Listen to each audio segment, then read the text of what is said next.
Assalamualaikum warahmatullahi wabarakatuh.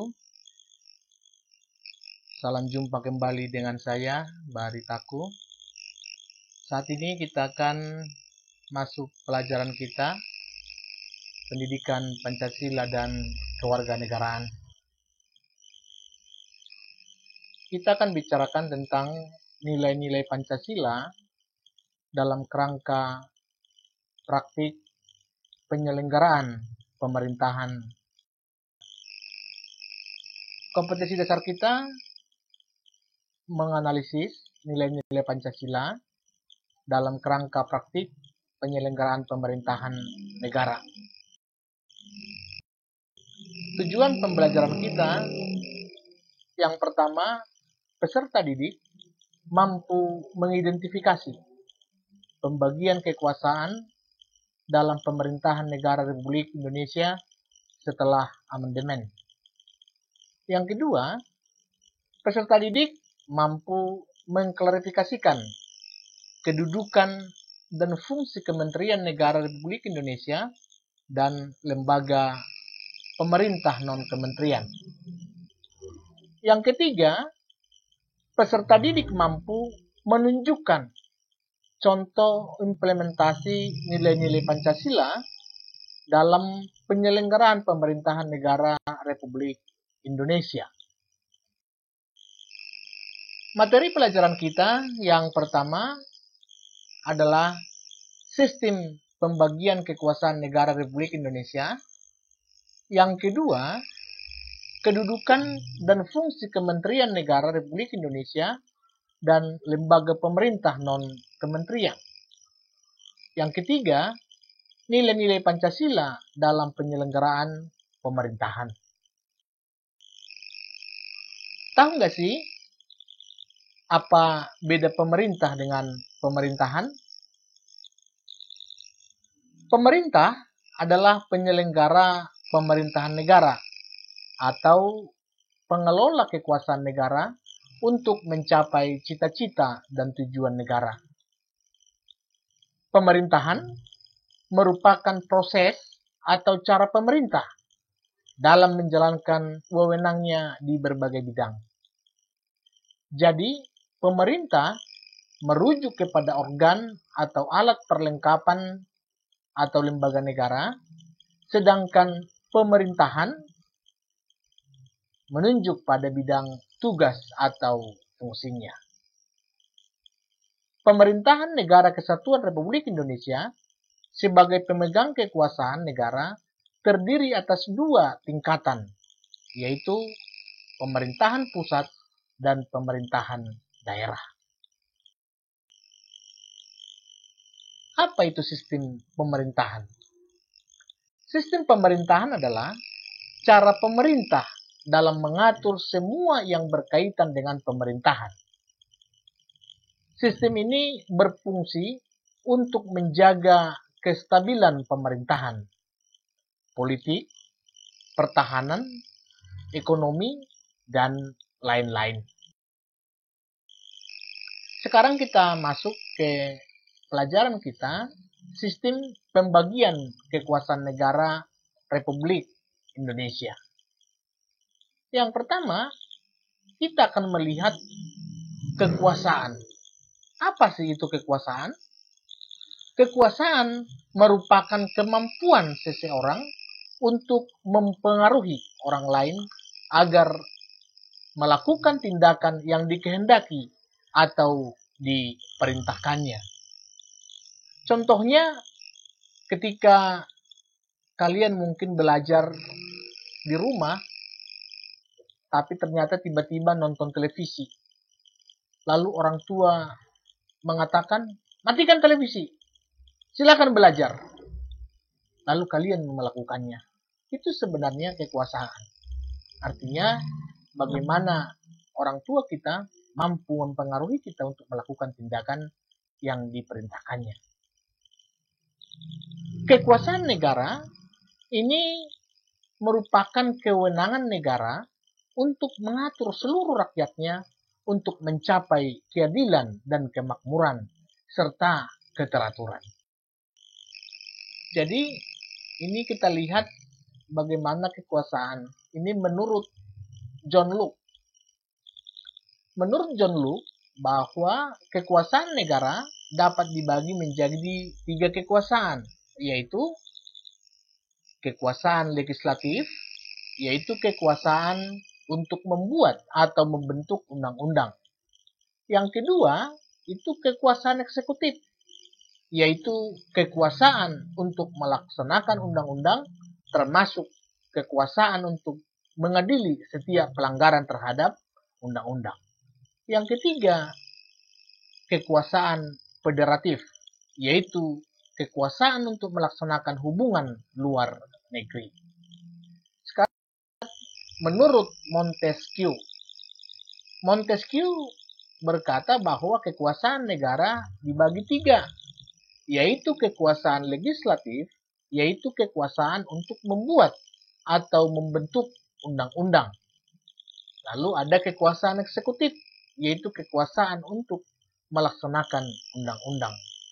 Yang ketiga, ada kekuasaan yudikatif, yaitu kekuasaan untuk mempertahankan undang-undang, termasuk kekuasaan untuk mengadili setiap pelanggaran terhadap undang-undang. Jadi, menurut Montesquieu ini sebenarnya ini melengkapi daripada teori John Locke. Mungkin yang kita kenal selama ini ada trias politika. Sekarang kita lihat pembagian konsep kekuasaan di Indonesia. Timbul pertanyaan, mengapa harus ada pembagian kekuasaan? Ingat, ada kata kuncinya, yaitu untuk kontrol dan keseimbangan di antara lembaga pemegang kekuasaan. Sekarang kita lihat pembagian kekuasaan. Kekuasaan negara dibagi dalam beberapa bagian. Ada legislatif, eksekutif, dan yudikatif. Tetapi tidak dipisahkan.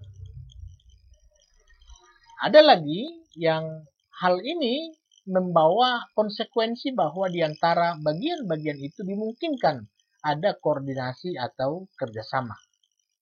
Mekanisme pembagian ini banyak sekali digunakan oleh banyak negara di dunia, termasuk negara kita Indonesia.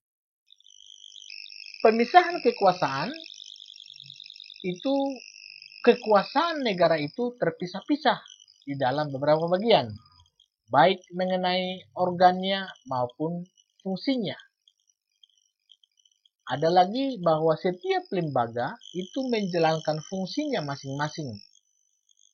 Contoh negara yang menganut mekanisme ini, itu pemisahan kekuasaan adalah Amerika Serikat.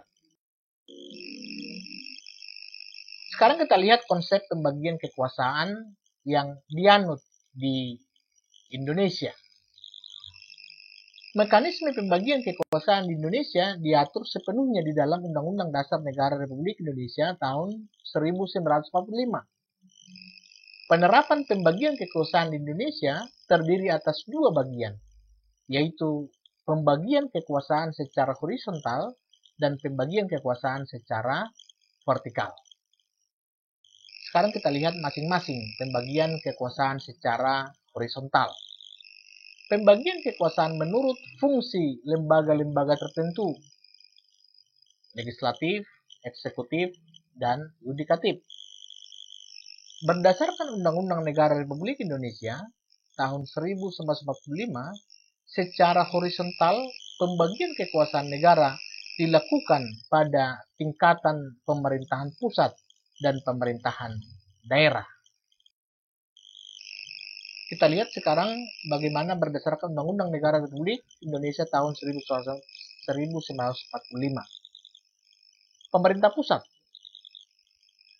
yaitu berlangsung antara lembaga-lembaga negara yang sederajat, kekuasaan konstitutif, legislatif, eksekutif, yudikatif, eksaminatif, dan moneter.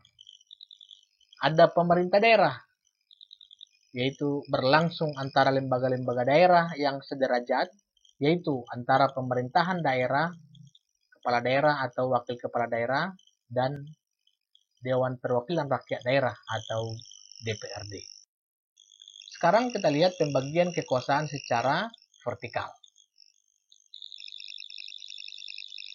Pembagian kekuasaan secara vertikal itu pembagian kekuasaan menurut tingkatnya, yaitu pembagian kekuasaan antara beberapa tingkatan pemerintahan.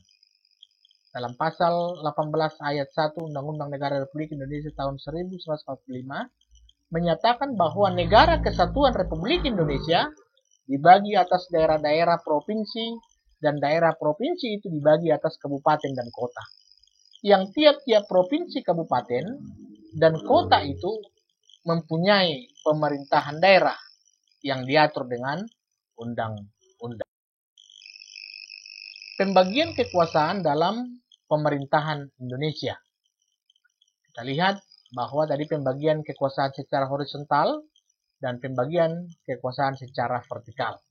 Sekarang kita lihat pembagian kekuasaan secara horizontal, yaitu kekuasaan konstitutif, kekuasaan eksekutif, kekuasaan legislatif, kekuasaan yudikatif, kekuasaan eksaminatif atau infektif, dan kekuasaan moneter. Sedangkan pembagian kekuasaan secara vertikal itu pemerintahan pusat dan pemerintahan daerah. Pada pemerintahan daerah berlangsung pembagian kekuasaan secara vertikal yang ditentukan oleh pemerintah pusat. Lahir sebagai konsekuensi diterapkannya asas desentralisasi. Diatur dalam pasal 18 ayat 1 Undang-Undang Dasar Negara Republik Indonesia tahun 1945, otonomi daerah diatur dalam pasal 18 ayat 5 Undang-Undang Negara Republik Indonesia tahun 1945. Itulah pelajaran kita, perjamuan kita hari ini. Minggu depan kita akan belajar tentang kedudukan dan fungsi Kementerian Negara Republik Indonesia. Terima kasih telah melihat, telah mendengar, kiranya bisa dipahami. Tetap jaga protokol kesehatan, ya, tetap semangat. Sampai jumpa kita di minggu yang akan datang.